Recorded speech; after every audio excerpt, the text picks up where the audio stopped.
Members of the Armed and Security Services, the Gambian Legion and voluntary organization Sunday morning conducted a parade in observance of World Remembrance Day, celebrated every second Sunday of November.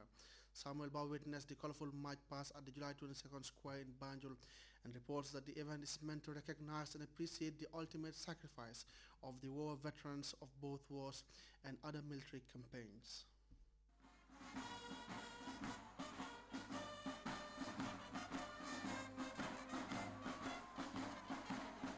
Remembrance Day is observed on the second Sunday of November, generally the second Sunday nearest to the 11th of November.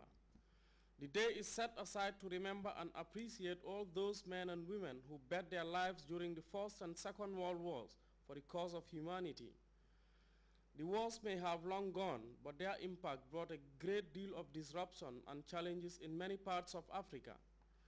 It is the Gambia Armed Forces once again celebrating Remembrance Day, a day characterized by special activities at war memorials, paying homage to gallant war veterans. A solemn and elaborate processional parade demonstrating undying solidarity for the veterans and lost ones before their friends and families. The national flag was diligently laid on the piled drums with accuracy and great ceremony, sounding the reveille, which marked the end of a few minutes of silence recalling the heroic deeds of volunteers who fought to restore peace in the world.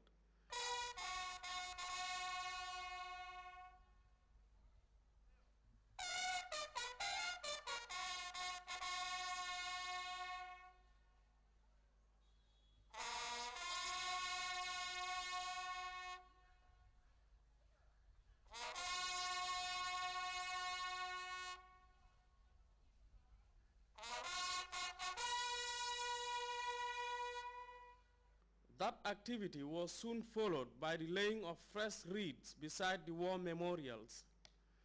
The chief guest of honor then meets and shakes hands with war veterans before the surrendering of colored flags, given effect by a poignant march-out parade. The Gambia's involvement in the two wars was eminent, following Britain's heavy bombardment by Germany. The colonial masters had to look for reinforcement from its colonies. About 4,000 Gambians were said to have been conscripted to fight for the British Empire, with the biggest British Royal Navy base hosted in Bathurst. These surviving Gambian war veterans represent thousands of heroic men and women who stood up against tyranny for the emancipation of the human race. Their story is one of bravery and great sacrifice to make the world a better place for all. Samuel Ba, GRTS. The Israeli Defense Forces and Hamas trade fire, marking a major escalation of the crisis in the Middle East. These and other stories right after the break.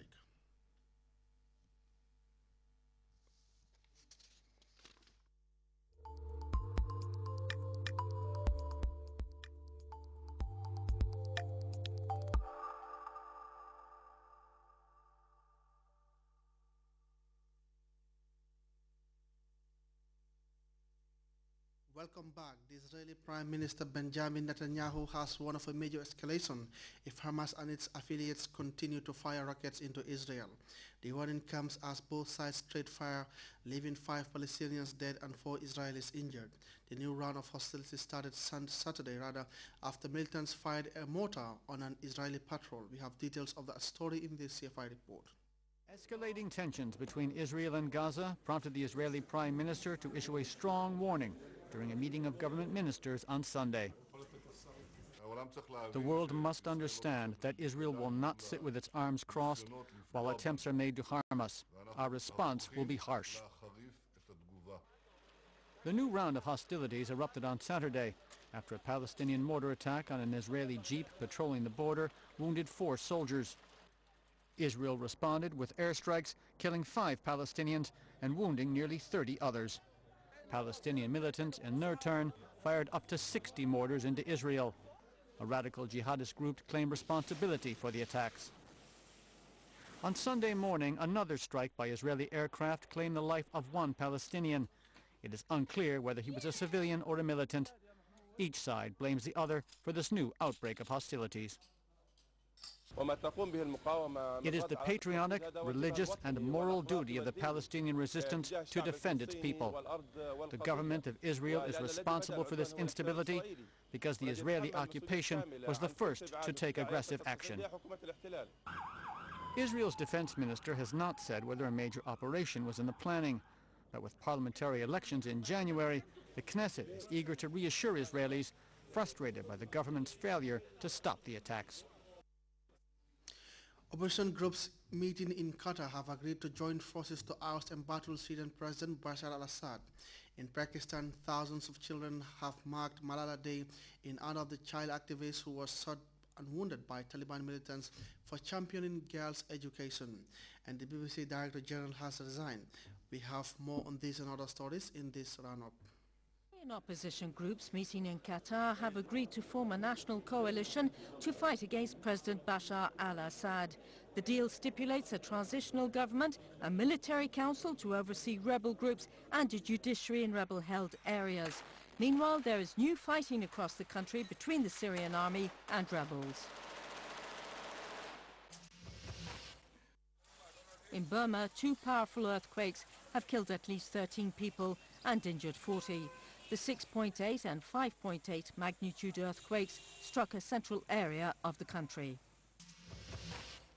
Pakistan marked Malala Day Saturday on a global day of support for the teenager shot by the Taliban for promoting girls' education. 15-year-old Malala is hospitalized in England and says she will continue to fight for girls' education.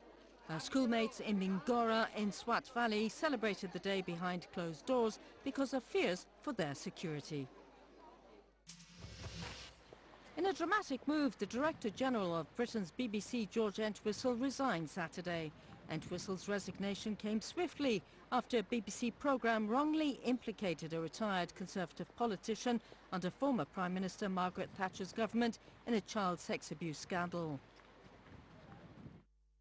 Veteran South African activist Desmond Tutu has received the Special Mo Ibrahim Award in recognition of his lifelong commitment to speaking the truth to power. The award was presented to the Archbishop at a grand ceremony held in the Senegalese capital, Dakar.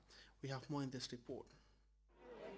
Archbishop Desmond Tutu has received a special award from the Mo Ibrahim Foundation, recognizing his lifelong commitment to speaking truth to power.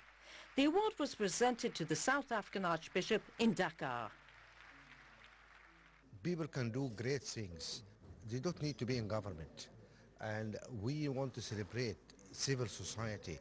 And I don't think of any other African who fought for democracy and rights all these 40, 50 years, more than this man. I'm calling on all young people, the world, the future is yours. Reach for the stars. The sky is the limit. Archbishop Tutu has devoted his life to defending the young and the oppressed. During this annual meeting, the foundation also emphasized the importance of the young generation, its future, and providing youth with the means to participate in the development of the African continent. I believe the young people can save Africa because they're the future. They have to save Africa. It's not a choice. If we as a younger generation don't take responsibility for the political, economic, social transformation of Africa, no one else will do it. I have to say, I think that the young people can do it, you know, and I think it's exciting. The average age of Africans today is 19 years old, making it the youngest continent in the world. According to observers, it is Africa's youth today that is pivotal to the continent's future. We now take our second break. Grts introduces a brand new show, Buddies Night Out, a show for you and your friends to win fabulous prizes. But you win only if you answer questions we ask you correctly. To be part of the show, you should know the numbers by now. Type BUDDIES, Buddies, to your favorite network, AfriCell 2020-200, QCell 30-30-300, Chromium 60-60-600, and Gamcell on 999-0909. And we will call you back. Make sure you have 4 friends ready to participate. Talk to you soon.